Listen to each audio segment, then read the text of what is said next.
ট্রেডিংয়ে আপনি যদি এই মাইন্ডসেট নিয়ে আসতে পারেন, যতদিন না পর্যন্ত ট্রেডিং থেকে সাকসেস না পাবো, যতদিন না পর্যন্ত ট্রেডিংকে কেরিয়ার হিসেবে না নিতে পারবো, ততদিন ট্রেডিংয়ের পিছন ছাড়বো না। তাতে আমার যত টাইম লাগে, যত কষ্ট করা লাগুক, যত ব্যর্থ হওয়া লাগুক, আমি হব। আমি এর শেষ না দেখে ছাড়বো না। এই রকমের মেন্টালিটি যদি আপনার থাকে এবং আপনি যদি এই মেন্টালিটি নিয়ে ট্রেডিংয়ে আসতে পারেন, তাহলে আপনার ফিউচার ইনশাল্লাহ ভালো হবে। এখানে আপনার সাকসেস হতে হলে মেন্টালিটিটা খুবই ইম্পর্টেন্ট। যার মেন্টালিটি যত স্ট্রং হবে সে ততই তাড়াতাড়ি এখান থেকে সফলতা পাবে। তো মেন্টালিটিটা খুবই ইম্পর্টেন্ট। আপনি মেন্টালিটি যদি স্ট্রং না থাকে তাহলে এখান থেকে ভাই আপনি সাস্টেন্স করতে পারবেন না। বিকজ ট্রেডিংটা শিখতে গেলে আপনার অনেকবার ব্যর্থ হওয়া লাগবে, অনেক কনফিউশনের ভিতরে পড়বেন, অনেক বাধার ভিতরে পড়বেন। যদি আপনার স্ট্রং মেন্টালিটি না থাকে তাহলে এইসব বাধার মধ্যে আপনি পড়ে যাবেন আর সেখান থেকে কামব্যাক করতে পারবেন না। এ কারণে মেন্টালিটিটা খুবই ইম্পর্টেন্ট। যার মেন্টালিটি যত স্ট্রং হবে সে এখান থেকে তত বেশি সাকসেস হতে পারবে। আমি বলবো ভাই, ট্রেডিংটা ভালো প্রফেশন, স্বাধীন প্রফেশন। মেন্টালিটিটাকে আপনি স্ট্রং করেন যে আমি এর সাকসেস, এর শেষ এবং এখান থেকে ফিউচার না বানানো পর্যন্ত আমি পিছন ছাড়বো না। এই রকমের একটা মেন্টালিটি নিয়ে আসেন, ইনশাল্লাহ ভালো হবে। আপনার যত বাধা আসুক, যত বিপদ আসুক, যত ডিপ্রেশন আসুক, যত ইমোশন আসুক, যত ব্যর্থতা আসুক, প্রত্যেকটাকে আপনি সাইডওয়েজ করে আপনার লক্ষ্যে আপনি এগিয়ে যাবেন। যদি এই রকমের মেন্টালিটি আপনি বানাতে পারেন, ইনশাল্লাহ ভালো কিছু করতে পারবেন। কিন্তু আমি সব সময় সতর্ক করি, ট্রেডিংয়ে আসার আগে কখনোই ইনকামের চিন্তা ভাবনা করে আসা যাবে না। আপনি এখানে কেরিয়ার বানাবেন, আপনাকে এটাকে ওইভাবেই সাজাতে হবে, ওইভাবেই আপনাকে এটাকে নিতে হবে যে আমি আগে শিখবো, বুঝবো, প্র্যাকটিস করব, তারপর এখান থেকে ইনকাম করব। যেখানে আপনি কেরিয়ার বানাবেন সেখান থেকে যদি আপনি আগে এক্সপেকটেশন করে বসে থাকেন তাহলে তো ভাই হবে না। রাতারাতি আসলে কোনো কিছুই সম্ভব নয়। 6 মাস, 7 মাস, 8 মাস, 1 বছর টাইম দিতে হবে, এটা বাস্তব।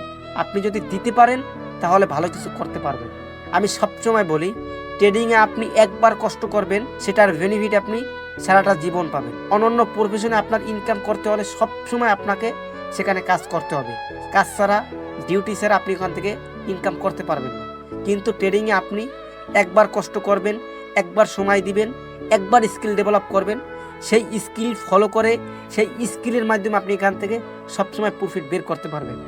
আপনার মরার 100 বছর আগেও ট্রেডিং ছিল, আপনার মরার পরেও ট্রেডিং থাকবে। এটা নিয়ে টেনশন করার কোনো দরকার নেই। ট্রেডিং থেকে আপনি সম্পূর্ণ প্রফেশন হিসেবে নিতে পারবেন, কোনো সমস্যা নাই। আমি সবসময় এটা আপনাদেরকে বলে যাই, যদি আপনি বুদ্ধিমান হয়ে থাকেন তাহলে ভাই ট্রেডিংটা শিখেন, কাজের ফাঁকে ফাঁকে শিখেন, কোনো সমস্যা নাই। আপনার এখানে সারা দিন সারা রাত টাইম দেওয়ার দরকার নাই। দৈনিক আধা ঘন্টা 1 ঘন্টা টাইম দিবেন, তাইলেই হবে। আপনি সারা দিনে 2 ঘন্টা 2.5 ঘন্টা ফেসবুক, ইউটিউব, টিকটকে রিল স্ক্রল করেন, সেখান থেকে আপনি ওই টাইমটা না দিয়ে ট্রেডিং আধা ঘন্টা 40 মিনিট টাইম বের করলেন। আপনার অপচয় যেই টাইমগুলো করেন সোশ্যাল মিডিয়ায়, সেখান থেকে টাইমটা আপনি বের করলেন। কিন্তু গুরুত্বপূর্ণ যেই কাজগুলো করেন সেগুলো থেকে আপনার টাইম বের করার কোনো প্রয়োজন নেই। এটাকে আপাতত আপনি একটা সাইড সোর্স হিসাবে ধরে নেন, যে আমি এটা একটা সাইড ইনকামের সোর্স হিসাবে ধরে নিলাম। এখান থেকে আমি আস্তে ইনকাম করব, আস্তে শিখবো। তারপরে যখন এখান থেকে ভালো একটা ইনকাম হবে, তারপর আপনি এটাকে ফুল টাইম ক্যারি হিসাবে নিতে পারবেন। আপাতত সাইড হিসেবে সময় দেন, ইনশাল্লাহ ভালো কিছু হবে। যেই কাজ করেন সেই কাজের ফাঁকাফাঁকি শিখেন, বাট শিখেন। ট্রেডিংটার ফিউচার খুবই ভালো। যত দিন আসবে এখান থেকে ট্রেডিং আরও অনেক বেশি পরিমাণে লাইমলাইটে আসবে। হয়তো আমাদের বাংলাদেশে ওই রকমের এখনো পর্যন্ত লাইমলাইটে নাই, আস্তে হয়ে যাবে। ড্যাশ যত ডিজিটাল হবে ট্রেডিংটা আরও অনেক বেশি পরিমাণে মানুষের সামনে আসবে, এটা বাস্তব। তো ভালো থাকেন। আর যারা ট্রেডিং শিখতে চান চাইলে আমার কাছ থেকেও শিখতে পারেন, অথবা যার বোঝানোর ধরন ভালো লাগবে আপনি তার কাছ থেকেও শিখতে পারেন, সেটা আপনার সম্পূর্ণ ব্যক্তিগত। চাইলে আমার হোয়াটসঅ্যাপ চ্যানেলে জয়েন করতে পারেন। আমার হোয়াটসঅ্যাপ চ্যানেলের লিঙ্ক এই ভিডিও ডেসক্রিপশন বক্স অথবা ফার্স্ট কমেন্টে দেওয়া রয়েছে, পারলে জয়েন করেন।